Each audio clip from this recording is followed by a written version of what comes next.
வணக்கம் அன்பர்களே, நண்பர்களே. உங்க எல்லோரையும் இப்போ 34 முடிஞ்சு 35 நினைக்கிறேன் எபிசோட். கொஞ்சம் தொடர்ச்சியா பார்த்துவாங்க. இந்த 3 நாள் இதுக்கு அடுத்தது உங்களுக்கு மருத்துவத்தை பற்றி அனுப்பிக்கிட்டே இருக்கேன். அவங்கவுங்க ஒரு நோட்ஸ் போட்டு எழுதி வச்சுக்கிட்டீங்கன்னா பின்னாடி வரைக்கும் உங்க புள்ள தலைமுறைக்கு அது உதவும். பேரம்பேத்தி கூட உதவும். சின்ன வயசா இருந்தீங்கன்னா உங்களுக்கு பேரம்பேத்திக்கே உதவும். காரணம் என்னன்னாக்க இது எல்லாருமே இதா கொடுத்துட போறது இல்லை, இந்த மாதிரி எதுவும் ஓப்பனா பேச போறது இல்லை. அந்த சூழல் இருக்கிறதுனால கொஞ்சம் எழுதி வச்சுக்கிட்டீங்கன்னாக்க இது நம்ம அப்பா காலத்துது, இது நம்ம தாத்தா காலத்துது, அப்படி வச்சு மருத்துவங்கள் வீட்டு அளவுக்கே பார்த்துக்குறாங்க. மேக்சிமம் கொஞ்சம் சிக்கனத்தை கையாள்வதோடு வேற யாரையும் நம்பாமல் தனக்குத்தானே நிகர் அப்படிங்கிற கட்டத்துல எல்லா விஷயத்திலயும் வந்துடணுங்கிறதா என்னுடைய குறிக்கோள். அதனால தனி ஒருவன் அப்படிங்கிற கட்டத்துல நான் வந்துட்டு இருக்கேன். அடுத்த கட்டம் ஒரு இதா பண்றேன். இதுல ஒரு முக்கியமான பேசஞ்சர்களுக்கு பார்த்தது அதான் இது மலரும் நினைவுகள்.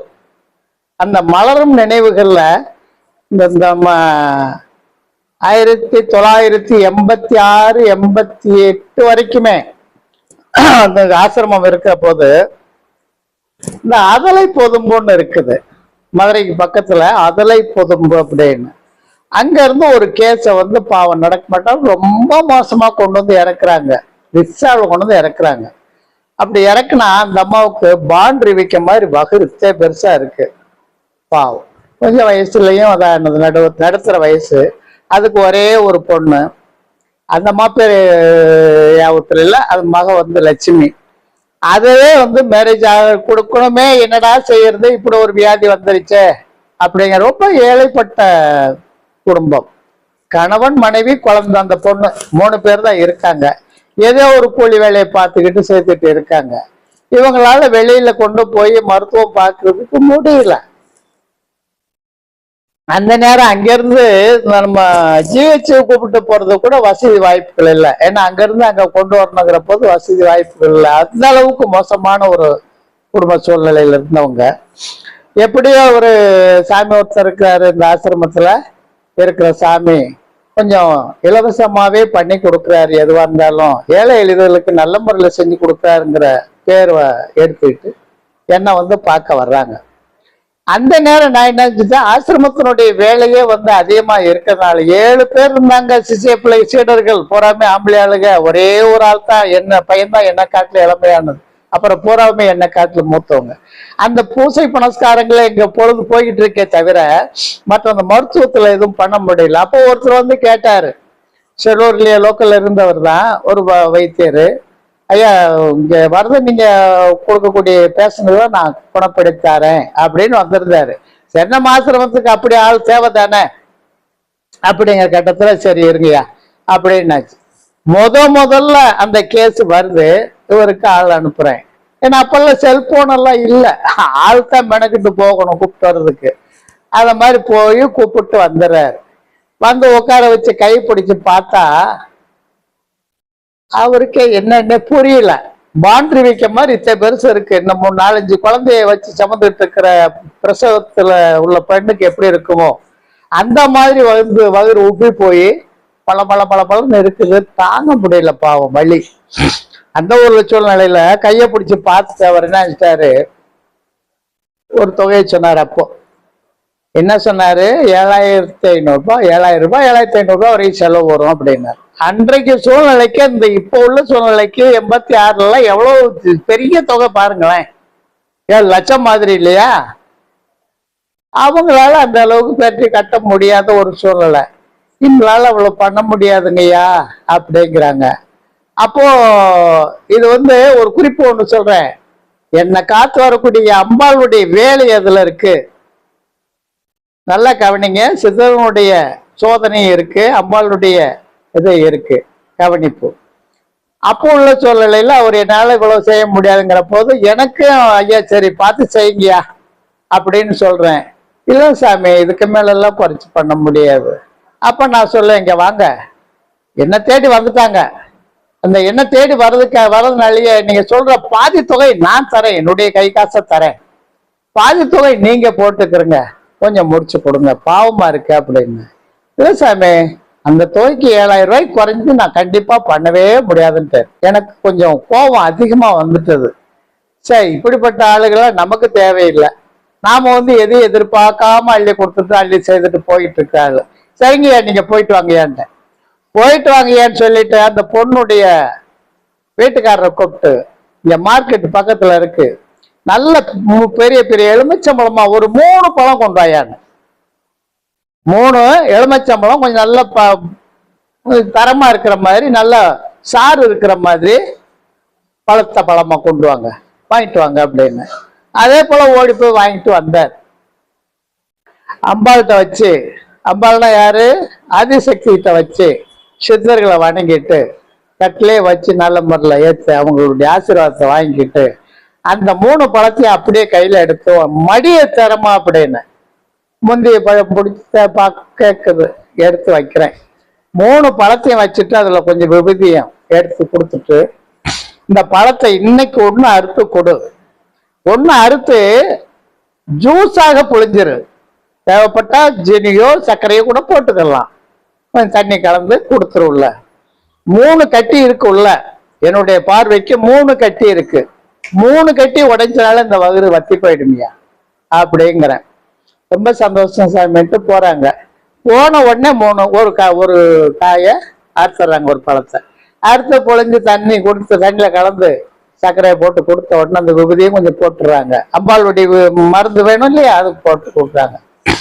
அடிச்சு உடைச்சதுங்கய்யா ஒரு கட்டிய, பயங்கரமா அடிச்சு உடைச்சது. அந்த 4 பங்கு வீக்கம் 3 பங்கா மாறிச்சு. பூராமே ரத்தமும் சலமும், ரத்தமும் சலமும் ஆசன வாய் வழிய பிச்சுக்கிட்டு போகுது. அந்த அளவு போயிட்டு இருக்கு. ஓடி வர்றாரு, அங்க இருந்து வண்டி சைக்கிள் எடுத்துக்கிட்டு ஓடி வர்றாரு. ஐயா, இந்த மாதிரி ஒரு பழத்தை கொடுத்ததுல இந்த அளவுக்கு இருக்குது, அடுத்ததையும் கொடுத்துருவோமே, வேண்டாம், ஒரு நாளைக்கு ஒரு பழமா கொடு, ஒவ்வொரு கட்டியா உடையட்டும், அதுக்கப்புறம் பார்த்துக்குவோம், உடனே கொடுக்காது போ அப்படின்ட்டு. அன்னைக்கு போற ஒரு கட்டி கரைஞ்சு போயிடுச்சு. மறுநாள் ஒரு கட்டியை கொடுக்கலாம், அது குறையுதுன்னு தெரியுது. மறுநாள் ஒரு கட்டி உடையுது. ஒரு எலுமிச்சம்பழத்து 2வது எலுமிச்சம்பழம் 2வது கட்டி உடையுது.